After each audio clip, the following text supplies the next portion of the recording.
This podcast is brought to you by Craft Beer and Brewing Magazine for those that love to make and drink great beer. Learn more online or subscribe at beerandbrewing.com or find us on social media at Craft Beer Brew.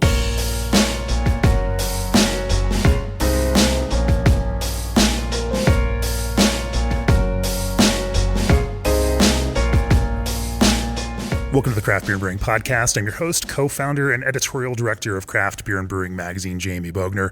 My guests on the podcast today just won 2 gold medals at the Great American Beer Festival in some hotly contested categories, including the number 2 most entered category of American-style IPA. Comrade Brewing, David Lynn and Mark Lanham, welcome to the podcast. Thanks for having us on. Cool. And when I say second most entered, I was looking at the numbers this morning, and it really was only the second most entered by 6 entries. The Hazy IPA only had 348 entries to 342, and so it was a nice rebound from last year. Is West Coast IPA coming back? I don't think it went anywhere. I think it's always been very popular, and that's what we kind of focus on down here. Cool. Well, let's talk a little bit more about, brewing these kinds of styles of dry West Coast IPAs. I shouldn't say dry, I should say progressive, because one of the things that you all did when you launched on the scene in 2014 was kind of bring this kind of new school approach to West Coast IPA and a fresh kind of hops forward and a more interesting character than some of the kind of dry and only bitter beers of the past. Let's talk a little bit more about how you brew those. But first, as the brewing industry's premier choice for glycol chilling, G&D Chillers has set the standard on quality, service, reliability, and dedication to their customers' craft. Thinking outside the box, whether it's a simple relocation of the utility connections for a complex buildup or ground-level design and engineering, G&D is ready to meet the challenge. Contact G&D Chillers today at 1-800-555-0973 or reach out online at gdchillers.com. Mention this podcast and receive up to $1,000 worth of glycol with the purchase of any new G&D chiller. Also, Tavour is the tastiest way to explore the world from the comfort of your home. Select delicious craft beers on the Tavour app that you cannot find in your area and get them delivered right to your door. It's not a Beer of the Month club where you end up with duds you have to give to your grandpa. Download the free Tavour app today and get $10 in beer money with code BREWING. Tell me a little bit about Comrade, how you all ended up where you ended up here. Give me about a 2 or 3 minute arc of history for you that brought you to this time and place in brewing, David and Mark's. Okay, yeah. So we, let's see. I started commercially brewing in 2005, and we were both in Lubbock, Texas. I was there for undergrad, and there was only one brew pub in town, and there was an opening when the other assistant brewer moved out of the country, and I jumped on in there, and we've always just kept in touch since then. I finished up school, and I left. I moved to Colorado. I took a corporate gig, but then wasn't very happy with it. Spent my nights and weekends helping out with festivals for Grand Teton Brewing Company, but I was here in Denver or in the Springs and working up in Summit County as well for all of my free time. Ended up leaving my corporate gig and got hired on at Dry Dock in Aurora for a brewing gig, and went back to school and came back and wanted to get this place going. So me and Marks have actually been talking about this, I think, semi-seriously since 2008, and wasn't really talking about it, and we weren't really serious about it until about 2010. Yeah, that sounds about right. So yeah, David, I think you did mention you were my assistant brewer starting back in 2005, I think it was. And yeah, like you said, we just kept in touch over the years. He moved up here. I ended up going to Idaho and Oregon for a while, but yeah, we kind of always had this in mind for a while. It just took a while to make it happen, but here we are. It's kind of an enduring brewing friendship that has kind of lasted through a decade and a half and multiple states to end up right here in Colorado brewing this. Why end up south of downtown in Denver brewing this kind of style of beer that you focus on?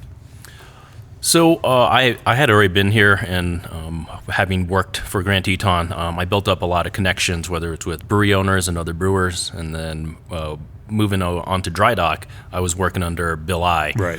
And from there, that was Bill, who's now at Bierstadt Lagerhaus, co-founder. Yeah. Exactly, yeah. So he ended up, we ended up just like, I've always been here, and so I just knew that, the water, the quality is great, the taxation is like light, and it's just like easy to just open up tap room. So since I was already here, I was like, oh, I just want to just stay here and kind of get this thing going.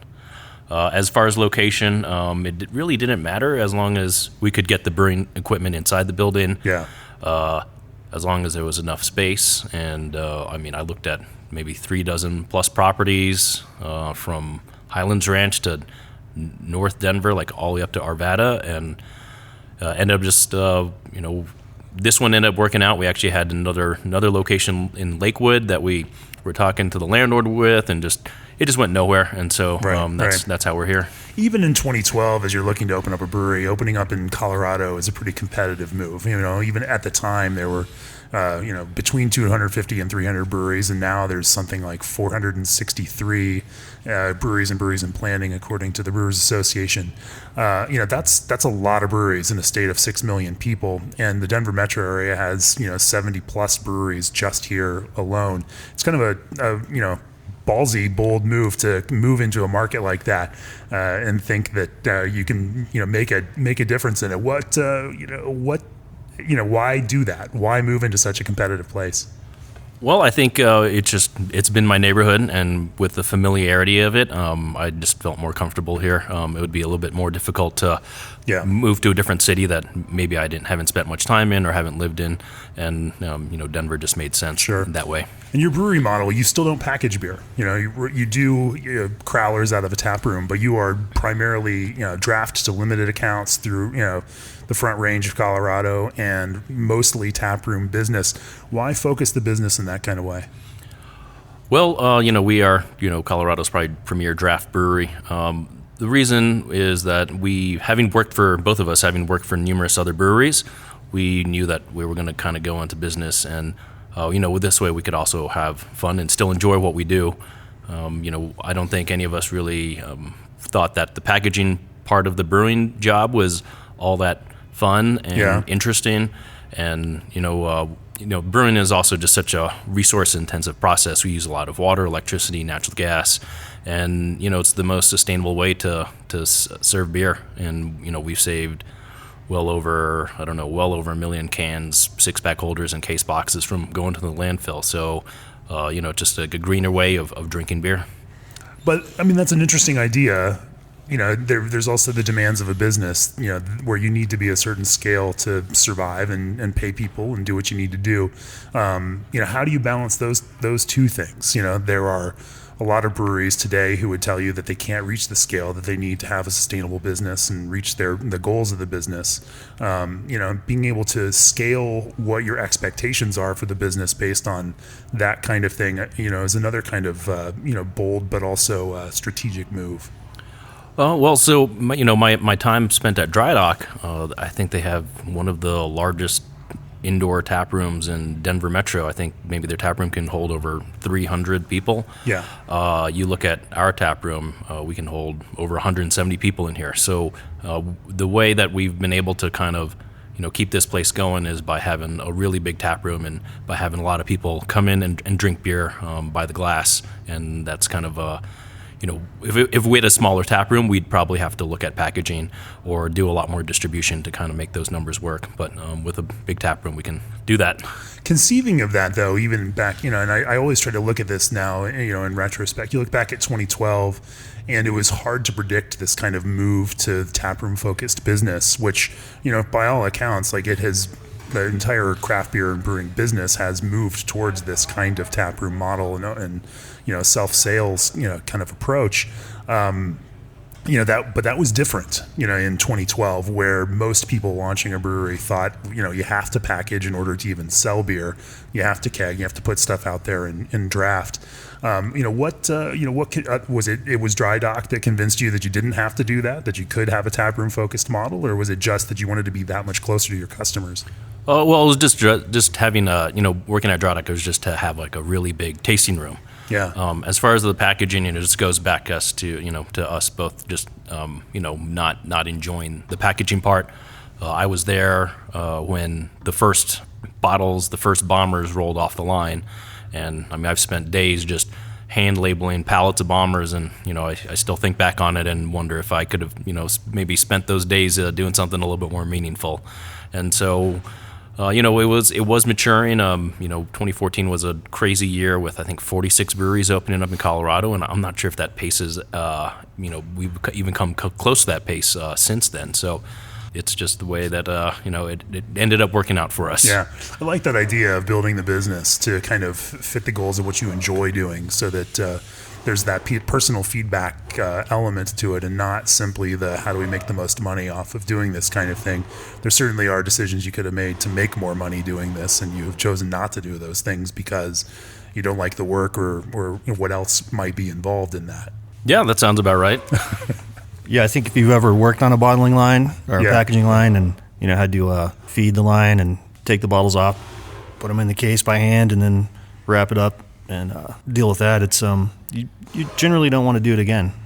I understand what you're saying. We've packaged our Brewers Retreat beer and hand canned 300 or 400 cans at a time, or hand bottled 700 or 800 bottles at a time, and that sucks. Hand waxing 200 bottles at a time is a gigantic pain in the ass, and I completely understand why you don't want to do that kind of thing. Cool. Let's talk a little bit about how you brew some of the beer and some of your approach to designing the beers that you brew. But first, whether you're a full-scale production brewery, a tap room, or a home brewer striving for the ultimate setup, October Can Seamers has the small-scale canning solution. They've proven the breweries increase revenue through to-go sales with October Can Seamers, and everyone loves to sell more beer. You're only a few clicks away from selling more beer. Just head over to octoberdesign.com/podcast. That's October with a K. And use offer code JAMIE, that's JAMIE, to save $50 on any Can Seamer purchase. I swear I didn't put them up to that. They came up with that themselves. Also, balancing barley and hops is your expertise, and for Clarion Lubricants, food-grade lubricants is theirs. The team at Clarion knows that when it comes to making great beer, you're the expert. And when it comes to supplying food-grade lubricants backed by service-oriented professionals, they're the experts. Clarion will work with you to create an efficient lubrication program that helps protect your brewery. To speak with an expert, dial 1-855-MY-CLARION, that's 855-692-5274, or visit clarionlubricants.com. Clarion Lubricants, the expert that experts trust. So, Marks, talk to me a little bit about. I assume that as the head brewer, and co-founder, you're the primary brewing mind behind the operation. I assume that you split kind of business and brewing duties. Would that be an accurate assessment for that? Yeah, that's right. Talk to me then. As you're pulling this business together, and David's built a business plan for it. How did you envision the beers that you would brew, and how did you develop a lineup, for what you're going to make and how and why you're going to make it? Well, I've been fortunate enough to work with a lot of good brewers throughout my time in the business, and I've tried to learn something from everywhere I've been and everyone I've worked with. And just over the years, I guess that kind of developed the way I like to make beer. And basically, we always say this to people: we make beer that we like to drink and sell whatever's left over. That seems to be underselling it by a huge amount. I know there's more to it, and I'm going to work to pull that out of you. Making beer that you like. Why do you like the beers that you make this way, and why make them that way instead of a different way? And maybe we can start by just talking about IPA in that sense. What is it about the style of IPA and how you choose to make it? Because there's a lot of different ways to make these kinds of beers. You can make IPAs in a myriad of different ways. What pushed you in this kind of direction? I guess over the years, I developed a taste for just clean, drinkable beer. At some point, I became a hophead, and once you go down that road, you're kind of going to be that way for a while. So, we focus on just clean, hop-heavy, drinkable beer. We don't do hazy beer, not yet anyway. We don't do a lot of fruited beer. We don't do sour beers. We don't do a lot of barrel aging. So we're just kind of left with making what we want to make. So if you're thinking about something like Superpower now, and you're a competitor, you love to, you enjoy striving to brew the best possible beer in this style that you can make. in thinking about how you design a beer like Superpower, because there's lots of hoppy beers, there's lots of bitter beers. You can make a beer as bitter as you want by loading up as much alpha acid in specific styles, and there are certainly brewers that were doing that in the 2000s and early 2010s, and just making the most bitter, most aggressive, most in your face kind of West Coast style hoppy IPAs, but one of the things that you've done that I think is a little different, was catch on to this trend of building flavor in addition to bitterness and using some of those subtle flavor components to kind of set your beers apart. Talk to me a little bit about how you look at hops and how you build kind of hopping regimen to accomplish that. Well, I certainly remember the days when we designed a beer. I'd say from the first hop edition to the end, and putting most of my bitterness up front, so you're using less hop overall. And at some point, I realized that an IBU is an IBU. If you want to look at it that way, it doesn't matter if it's up front or in the back. The benefit of course, putting it all at the end is the type of aroma and flavor you get versus the just the heavy bitterness.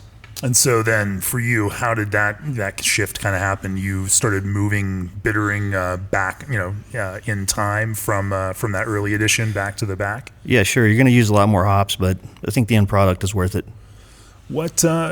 How do you calculate some of the difference in IBU contribution? I mean, I know, especially as you're, and I'm not sure where you're adding them late at the end of a boil, whether you're adding them whirlpool or whether you're adding them with 10 minutes to go or whatnot. We do a lot of first wort hopping, which we count as about the same as we would count a 20-minute edition. Okay. And we got that from Bill I. Yeah. He designed the spreadsheet that we use, and according to his brother and some testing that they did, your first wort hop is equal to about a 20-minute edition. Then we do, for Superpower, for example, a 60-minute edition. The next one is another 20-minute edition, and then a lot of whirlpool. Roughly, how would you kind of divide that up, in terms of hops percentage, throughout that? Are you, front loading it with first wort? Or are you, kind of splitting it evenly? It's actually fairly evenly split. Okay. And, something like a whirlpool, how do you calculate, even roughly, do you, some of the IBU contributions of those whirlpool hops? Well, early in my career, that always counted as zero. Right. You didn't count it at all. Sure. But I think now people are realizing that, you're still adding it to hot wort and you're extracting some bitterness still at that point. Yeah. Do you, have some way to kind of figure for that contribution of bitterness there in the whirlpool? I mean, you can assign any number to it you want, whether it's 5% or 10% or, whatever you want to do, really. I don't know that it makes that much difference in the end. Honestly, we're really looking more for flavor and aroma these days than we are for just straight up bitterness. Is there a way, do you think about the choice of hops in order to provide and certain alpha levels or cohumulone levels in order to provide a certain quality to that kind of bitterness? I do think that there's something to do with cohumulone. Yeah.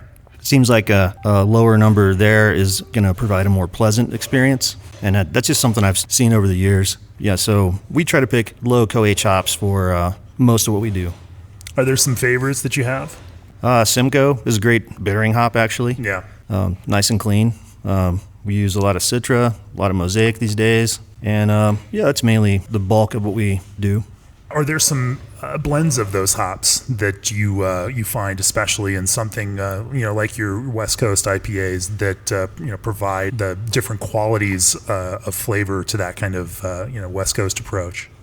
Well, yeah. I mean, it's no secret. Superpower is a blend of all three of those hops: Citra, Simcoe, and Mosaic. Occasionally some Amarillo. Occasionally, in the case of More Dodge, some the hop formerly known as Denali. Now Sultana. Yeah. What do you find that about the interaction of those hops that's interesting to you? I don't really know. I just think that you can't go wrong with Citra Simcoe was kind of one of those you can't lose combos early on. Right. Some of the easy button hops. Right? Yeah. Cheater hops. Yeah. But Denali or Sultana, as it's now known, in More Dodge Less Ram, you bring it up, and you did just win a gold medal in the American IPA category at GABF for that. What is it about that kind of combination that kind of elevates that beer? I think the Sultana brings just a little more of a dankness to the whole beer. And when we had the two of them on tap side by side, they were quite different. Even with that one little change of adding some Sultana in the dry hop. Yeah. Quite noticeable. How would you describe that difference? I don't know really how to tell you. I wish we had. I guess we actually do have the beers here. We could try it. Sure. Yeah. Sure. Let's do that. Yeah, let's do that and see what you think. Okay.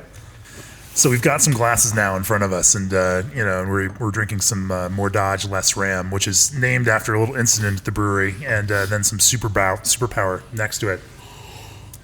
Yeah, and again, both of these beers won gold medals at the past GABF, which led to you all winning Small Brewery and Small Brewer of the Year. Congratulations on that, by the way. Thanks. Yeah. Thank you. As I have some ideas about what I find the difference in these, but talk to me a little bit about, as you taste them next to each other and you smell them next to each other, how the small differences kind of express in the beers. Well, I think you can tell between the Superpower and the More Dodge Less Ram. The More Dodge Less Ram just seems to have an extra note at the end of it. I mean, that's how I perceive it anyway. I mean, what do you think? Yeah, I think the first thing that I get off of the nose is there's almost like a little green melon character on the More Dodge Less Ram. That's whereas in Superpower itself, it's almost kind of like a dried stone fruit character that comes out first and foremost. Superpower to me is a little grassier in this case. Okay. And having drank these beers side by side, the dry hop load is a lot heavier, so that increases the pH. So I think that there's a more assertive bitterness that the More Dodge Less Ram has, as opposed to the Superpower, and I think that's kind of what helps stand out. It's just got a little bit more bitterness to balance out that extra gravity and extra alcohol. So do you brew it to be a bigger beer in general then, because of that higher dry hop load? How does that mechanism work? Well, originally it started off as just a triple dry hopped version of Superpower. Yeah. Just to commemorate the accident.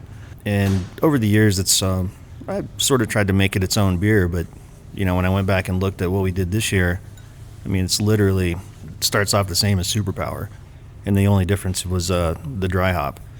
Now, the other thing we did with it is, since we don't make this beer all the time, instead of correct for a gravity that was a little higher at the end than what we were looking for, we just went ahead and let it be. And so, yeah, it does come out a little heavier, higher alcohol than Superpower. So because of that dry hop load, are you finding greater attenuation also? I mean, I know that hops creep is a thing that everyone is talking about these days, and with the additional enzymatic activity that would theoretically come from that much more dry hop, are you seeing some difference there, or do they attenuate similarly, or you're not seeing that kind of thing in through the dry hop? Well, I have never seen that, to be honest with you. And I've looked at a lot of dry hopped beers over the years. Sure. And ever since we've heard about this, I've been looking at them even closer. What we see is, after dry hopping, we're nearly at terminal, if we're not at terminal.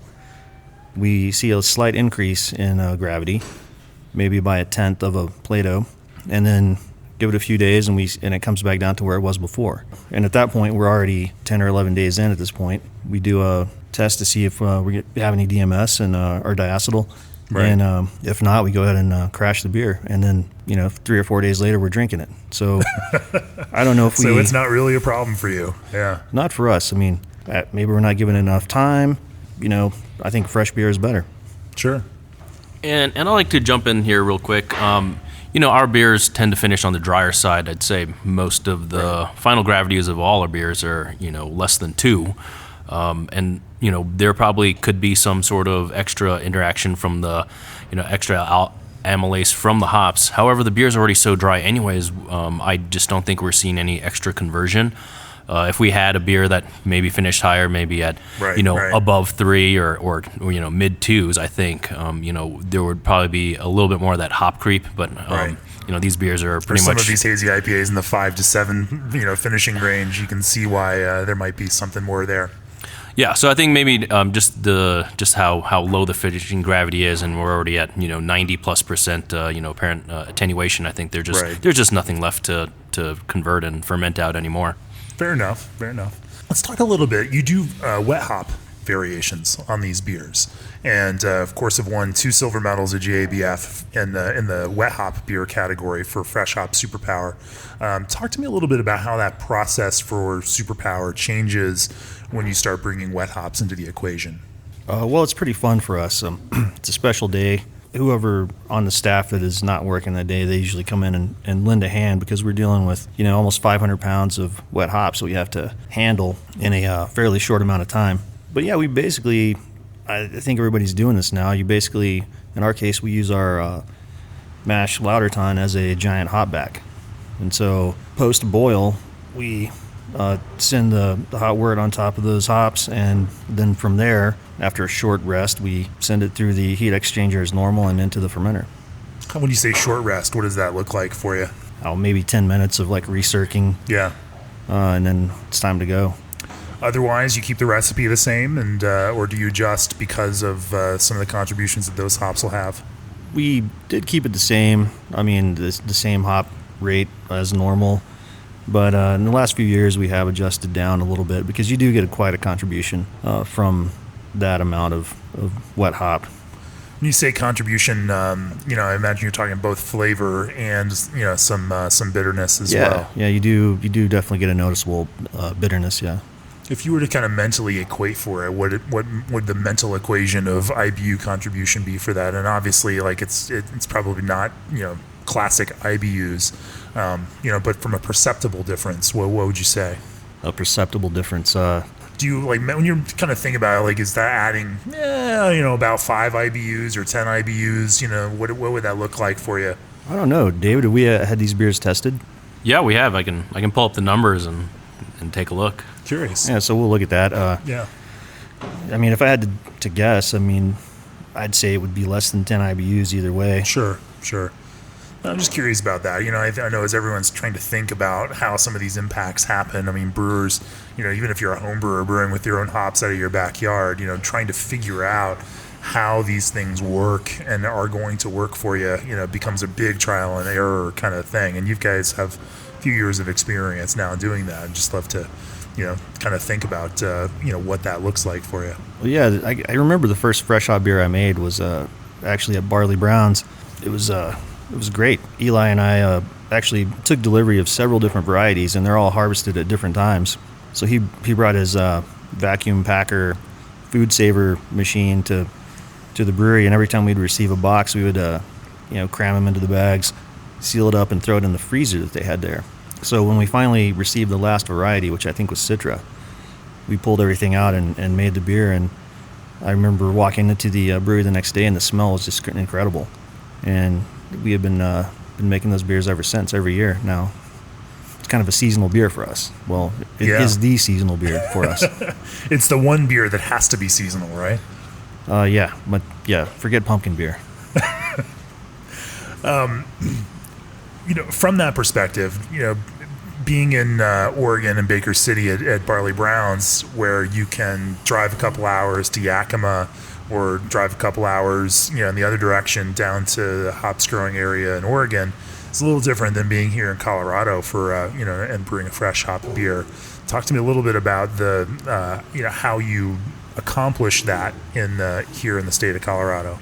Well, the farms that we work with here are pretty accommodating, especially when you buy the amount of hops that we do. So you work with, you're getting fresh hops from farms in the Pacific Northwest that are shipping them down here, or we have done that. We did an Oregon version of the fresh hop one year, and those hops had to be flown down, and we picked them up at the airport.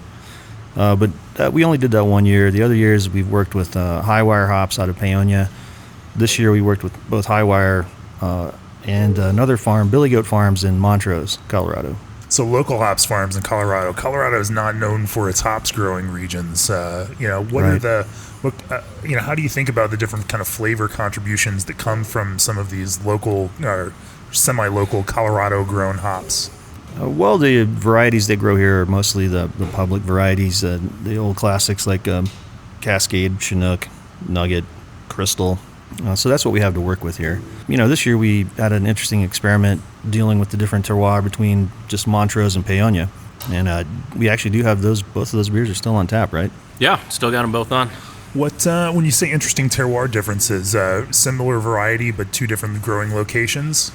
Yeah, it was a Cascade, Chinook, and I think a little bit of CTZ from Highwire, and then Cascade and Chinook from Montrose, from Billy Goat Farms. So what did you notice in terms of terroir difference? My favorite of the two was the Billy Goat version. Okay, and that's for Montrose? For Montrose. Seemed a little fruitier to me. It's about 50-50 between staff and customers which one they like better. Noticeably different, though. Yeah, I mean, aside from that, the Paonia plants, the farm's been around a little bit longer, so the plants are a little bit more mature. Yeah. I believe they're all organic, and they're heavily irrigated as well.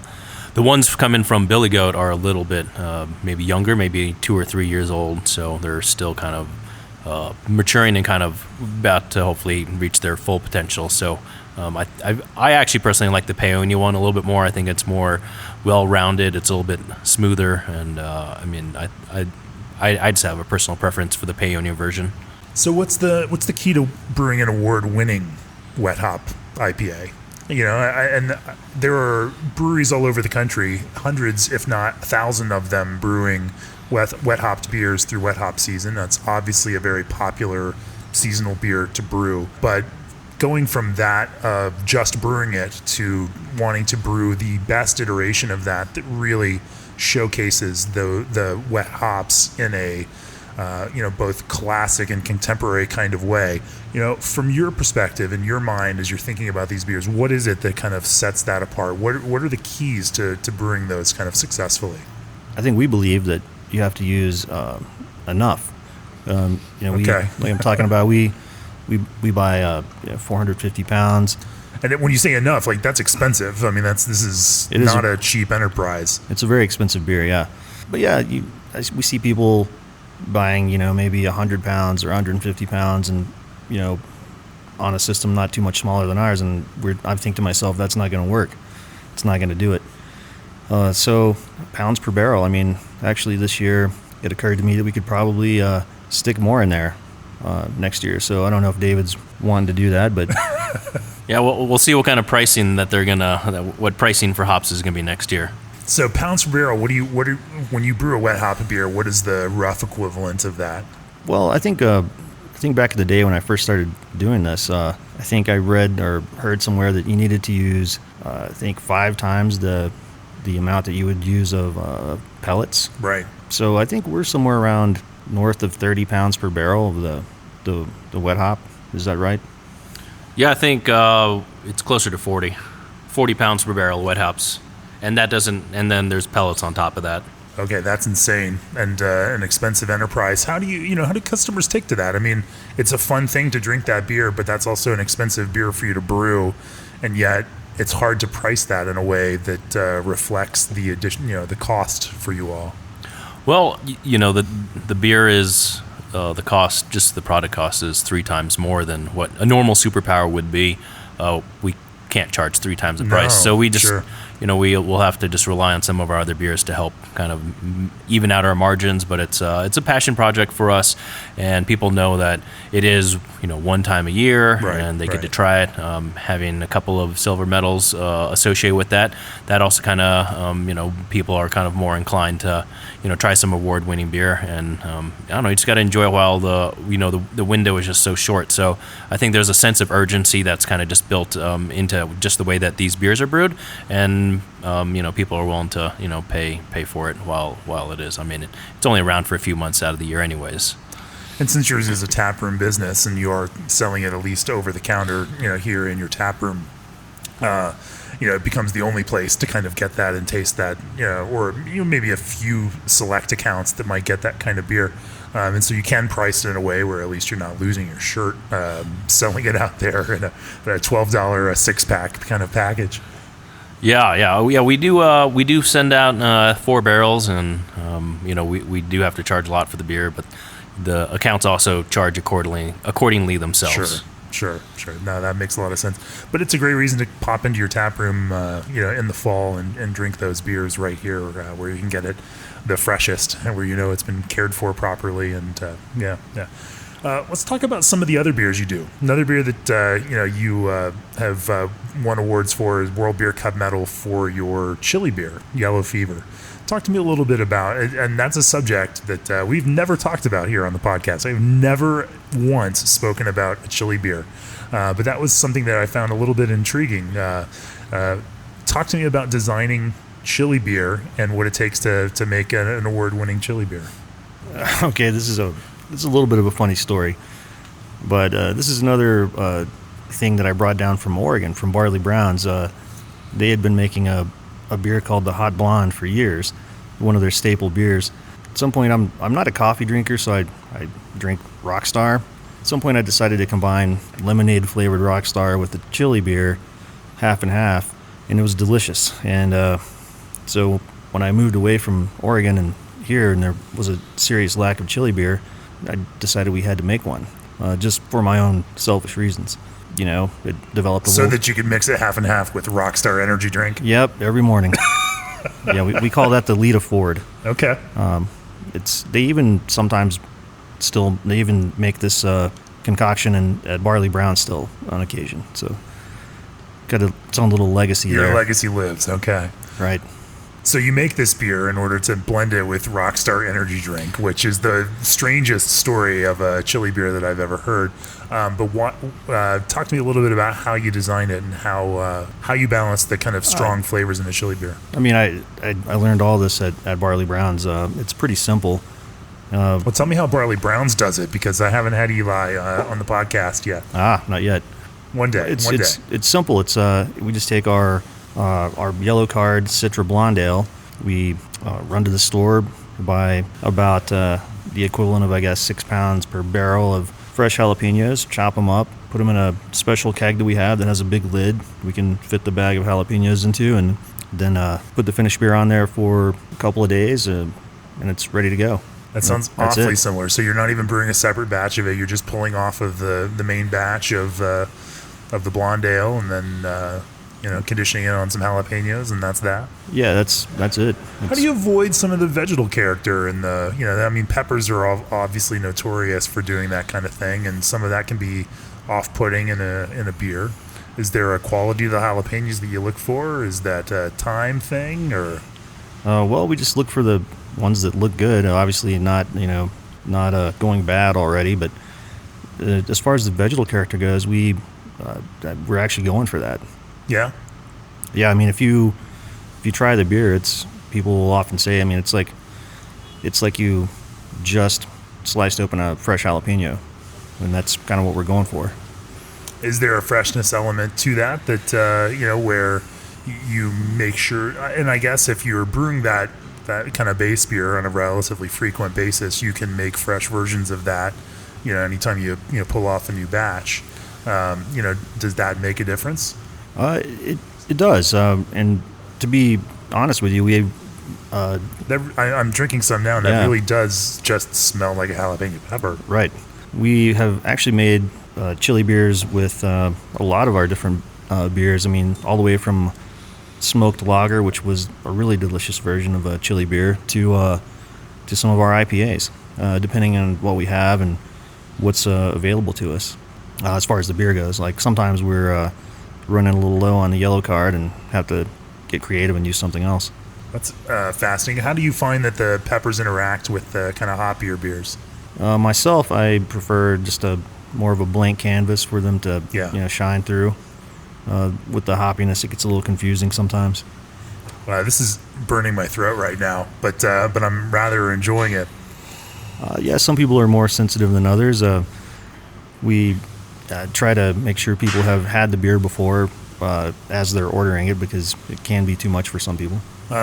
maybe we should switch some gears again and talk a little bit about some of the other beers you make. Your DEF CON Red is an award winner, and I have some fond memories of sitting in a line at a Crooked Stave, I think for a Zwan's Day back in 2014, I think it was. And David, you were walking through the line pouring a growler of coffee cream stout for everybody that was sitting out there that morning waiting for the Cantillon Zwan's Day to start. Talk to me a little bit about those two beers. Building a kind of cream stout approach in the days kind of before pastry beers were a full-on thing was a different kind of sweet approach to that. What led you to that kind of stout design? So talking about the coffee cream, I think that's probably maybe one of my only contributions to like any of the beers that's on the board. When we talked about getting this place open, there was definitely a big trend towards a lot of new types of beers, a lot of varieties, a lot of seasonals. So we wanted to have a very limited amount, but a wide array of beers as well to have on year round. And in the end, we settled on a blonde ale, Irish style red ale, something hoppy, which is the Superpower IPA, and then something dark. What the origin of that beer was, when I was at Dry Dock, every few months or so, we would get the opportunity to kind of decide to brew whatever that we wanted, and it was. We would just place the order for the ingredients, we would brew it, and we would have like total control over what we did. There was an old coffee milk stout recipe that I think Kevin DeLange had originally written. It had I don't even know how many hop additions. It had 12 different malts or something like that. And so it was a beer that I enjoyed drinking. One of my 12 different malts. Yeah. It was like a really crazy recipe, but when I was first getting into beer, and I don't even know if where you can get it anymore, but the Mackeson Triple X Stout, it was probably available maybe 15, 20 years ago. It was contract brewed by Sam Adams, but it had its own label. It was brewed under license from Whitbread. If you ever had that beer, it is like the most perfect milk stout that there is. And you already got something dark, something roasty. It's already got the lactose in it, and I think it just would have paired really nice with coffee. So I looked at the recipe that Kevin had written, and I kind of rewrote it with only I think four ingredients, maybe 2 hop additions, and we just put in a ton of coffee. It ended up being like really good, and I think it ended up winning. It ended up winning a medal at JBF for coffee beer as well for Dry Dock, and so we wanted to, kind of do something similar to that. It's different with the type of roasted malts that we use, with a different type of coffee, and it's much stronger than it was. It's now like a 6% beer, whereas the one from Dry Dock was less than 5%. Crazy. You're getting crazy with that 6% lactose kind of stout there. Well, talk to me a little bit about coffee additions on that. There's another area where, especially in a lower ABV beer like 6%, where any off flavors in coffee can become much more apparent compared to something like an imperial stout, where the alcohol can boil over those flavors. How do you balance that kind of coffee contribution in a beer like that, and on that kind of lower ABV range? We've evolved. We kind of limit the amount of contact time to the beer. You can get some of that vegetal green pepper, sure, when it has too much contact time with the coffee beans themselves. Are you doing whole bean? Or are you grinding, or how do you process that? We get them coarse ground from the roaster. Okay. We use a local coffee roasting company down the road from us, Colati Brothers, and they've come up with their, they call it the Comrade Brew, I think. It's a blend of 2 different beans, and when we first had it, it was just like, oh yeah, this is just good coffee, and the master roaster was like, no, like it doesn't have the right notes here. It's like doesn't have this type of coffee flavor. I'm not getting this. I should be expecting these types of notes using these types of beans. And so over I think 4 or 5 iterations, he ended up the master roaster ended up just like picking out what he wanted, and that's how we settled up on it. We didn't really have any other feedback in So terms he was of coffee. tasting your finished beer and saying, "Hey, no, I think these notes should come out of the coffee beer, and so I think we can change the roast." How did he adjust the roast on that or the coffee selection in order to achieve that? I'm not sure. We just brewed the beer, give them some crowlers, and then next time we order some more coffee, it's just different. And but hyper technical approach here. Yeah. So I am also not a coffee drinker, so I taste coffee, and it tastes like coffee. I don't know if it's good coffee or bad coffee, and so we kind of really like to let people that are more talented than ourselves kind of help with us, because we don't know what we're doing when it comes to coffee. Yeah. Those guys at Collide Brothers jumped right in, and they whatever they did, we like it, and it's working. So thanks to them. So coarse ground coffee. Then how long does it stay in contact with the beer? So it's also kind of evolved as when we first brewed it. I think the first times we did it, we would empty a brink and put the grounds into a bag, and then fill finished beer into the brink, let it sit, and then shoot it back in line while we're transferring to the bright tank. Over the years, we've kind of tried to make it easier for ourselves, and now we just dump straight coffee grounds directly into the PRV port, and then we crash the beer, and then we transfer it, so it gets about a day of contact time in there. The lactose component to that, kind of creating a little bit of sweetness to it, again, was not as popular a thing when you started brewing this, 5 years ago or 6 years ago at Dry Dock, in the beer that kind of prefigured this one. How do you kind of jive that sweeter approach to dark beers with the incredibly dry approach to West Coast IPAs that you all produce here?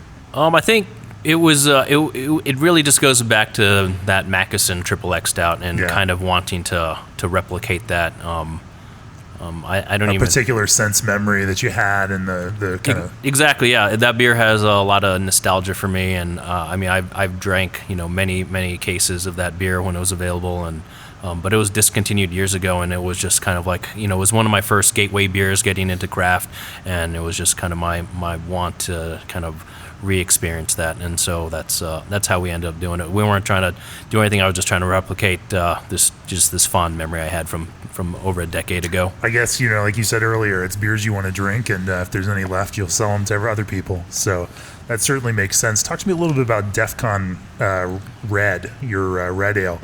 Now again, if you're launching this brewery, you seem to have a lineup that feels in some way classic, in terms of the different styles that you offer to different kind of drinkers, but you also put your own spin on this and make them Comrade beers. How do you do that with something like a red ale?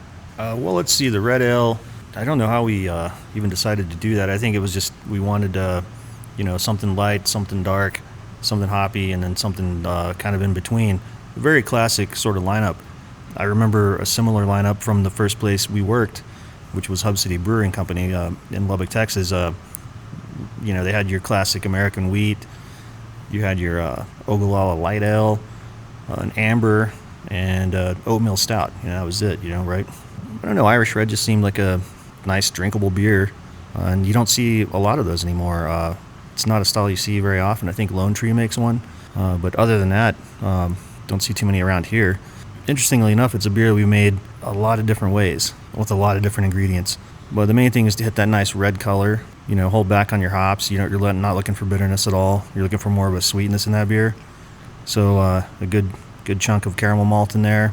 I think it registers at, I think we calculated at 18 IBUs. Probably it's not even really there. And then just a good clean finishing yeast, When you say it's undergone a lot of changes over the years, what does that mean? How did it start, and how did it evolve to what it is now? I think when we started with it, it was we were probably unnecessarily complicated with it, trying to use too many hops and in a beer that's not even supposed to be hoppy. So right. Where we are now with it is we sort of have a huge amount of Simcoe, and we just do one simple addition at 70 minutes to hit the theoretical bitterness level we're looking for, and that's it. And that's really supposed to be more of a malty beer. So So talk to me a little bit about the flavor contributions of some of the specialty malts that you use into it. I mean, that's something we've been talking about the last few episodes of the podcast, that when we talked to Dylan from Civil Society, and he was talking about the difference between color contributions and flavor contributions in some of these specialty malts. And we even talked about it with Chris from Troubadour, last week on the podcast. How do you think about, again, building flavor with with the specialty malts that you choose for this, so that the beer, because obviously that flavor is the difference in an average beer and a fantastic beer. How do you build an award-winning, medal-winning type of red ale, and think about the kind of flavor contributions of specialty malts for that? Well, like I said, in that beer you're looking for, I think one of the key terms in the description is a candy-like sweetness. And so we use, like I said, a good chunk of light crystal malt. I think it's a C15, to be honest with you. A handful of chocolate malt, pale chocolate malt. What else is in there? Just the nice clean Pilsner base. I mean, we probably should be using a pale ale for that, but the base here tends to be Pilsner. What else is in there? Some Simpson's Imperial malt, which is a really interesting kind of it's not a crystal. It's more of a, I don't know, just a highly roasted British, variety. I mean, as you can see, it's just a nice, drinkable beer. Not overwhelming at all, but solid. And again, I think you're totally underplaying and underselling it, and misleading on the simplicity of brewing a beer of that kind of quality. You mentioned a little bit about the description, and you're talking about a style description of candy-like sweetness. And that brings it up a kind of theoretical point. How much do the style definitions, whether they're GABF style definitions or BJCP style definitions, impact the way that you think about and construct beers? There are, different brewers take different approaches to these. Certainly, there are brewers that look at those style descriptions as following, what brewers do and describing. There are those that are really, focused on making, and winning awards and playing within the kind of parameters that these kind of style expectations set up. How do you all, in that sense, kind of think about how you as a brewery interact with styles and find that nexus between brewing to these styles and satisfying your customers? Well, style guidelines, I think, they're kind of a double-edged sword where, some people, they kind of look at them and maybe it's just too constraining. But I think they're a great way to also kind of set up your expectations. If you were going to go to a Chicago-style restaurant and then you order their deep dish pizza and it's big and flat and floppy, more like New York style. You order it and it has you already have an idea in mind on what it is, and there's certain attributes on the way that it looks. And I think that style guidelines have a way to play into that. Since a lot of our beers, they're kind of more contemporary takes on American styles, and maybe with the Redcon, the Irish style red ale, the Redcon doesn't really have that type of candy-like sweetness. It's definitely more drier and a little bit more balanced. But when it comes to competition, sometimes we read them and the guidelines do change. And for IPA, we will kind of we may make adjustments to tailor to hit what the judges are supposed to be looking for. For Redcon, I don't remember what happened last year, but I think we just needed to just throw in another beer, and we kind of read the guidelines, and we take the opposite approach. We say, okay, we got this beer, Redcon. Where do we think that it would, which guidelines does it actually match up most with? And so we approach it from both directions. And that actually brings up another interesting point. You won gold in a strong pale ale for Superpower this year, and you won gold in American style IPA for more Dodge, less Ram. Obviously, the same base for both of those beers, but speaking to exactly what you said, finding the right category for each of those beers is the difference between winning and not winning. So. How did you kind of work through that process and make some decisions around where to enter those beers? When we're talking about Superpower, that beer just has such such balance to it. Prior when we were talking about the IBU wars and want to make it as bitter as possible, got big flavor, big aroma, and it just got a very balanced bitterness to it.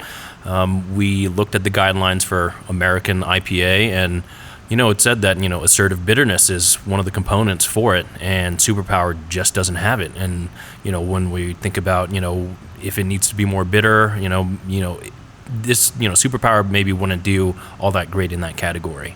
And so you chose to enter it into the strong pale ale instead, where you thought the bitterness would kind of fit. Yeah, I think it made the most sense while we were when we were entering the beers. Yeah, well, it seemed to work, and 2 gold medals is nothing to undersell in that kind of regard. Yeah, I think the other thing we did or have been doing over the past year or so is we started working with a mobile lab. Their instruments are better than what we have here, and it turned out that what we thought was 7.5% for Superpower was actually closer to 8 a lot of times. So over the last year, we've been working on bringing it down. So now it is closer to 7.2% ABV. So it's a little smaller, and we thought it just would fit better into a little smaller style category, really. Whereas the more Dodge, less Ram, like we said earlier, we just let that one go. So I think David made a good choice putting them where he did. Makes sense to me.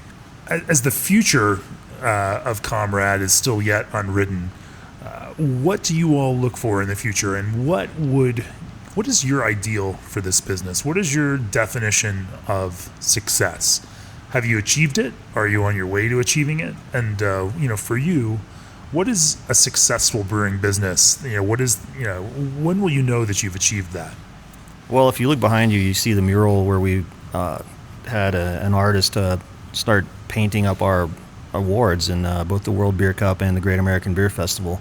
And you see we still have a lot of room up there. So we need to do some work this year and try and even it out a little bit on the World Beer Cup side. But yeah, I think if we fill up the mural up there, then I think that's going to be a decent measure of success, at least for me, being on the beer side. I wasn't quite sure. I just know that when we got open, we also kind of told ourselves, as our own bosses, we don't want to be doing anything that we don't enjoy doing, and so we've been able to continue to do that. We're not making a lot of money here. We're still able to carve out a comfortable living, and you'll find us here most days drinking our own dog food, if you will. So we do really enjoy our product, and I think to be able to come in and drink beer and kind of chat with the customers and kind of be that community space for like the neighborhood to come in. I think if we're filling this demand for just beer flavored beer that you can drink pints of, I think that's success for us. Well, cheers. David Lynn, Mark Lanham, thanks for talking to me on the podcast today. Before we get out of here, G&D Chillers is the industry's premier choice for glycol chilling. Tavour is the tastiest way to explore the world from the comfort of your home. October Can Steamers is the small-scale canning solution. And Clarion Lubricants is the expert that experts trust. If people want to find more about Comrade, where do they find you guys? Yeah, you can find us on our website at comradebrewing.com. We're also on Facebook, Instagram, and if you're here in Denver, we're just 2 miles east of I-25 in Evans. That's exit 203, and not too far away from the airport. You can find us on Draft around town as well. For sure, and if you pop into the tap room, you'll be sure to find other local brewers here as well enjoying their beers because they are some experts that experts trust. David and Marks, thanks for joining me on the podcast this week. Cheers. Cheers. Thank you. Yeah, thanks for coming down. This podcast is brought to you by Craft Beer and Brewing Magazine for those that love to make and drink great beer. Learn more online or subscribe at beerandbrewing.com or find us on social media at Craft Beer Brew.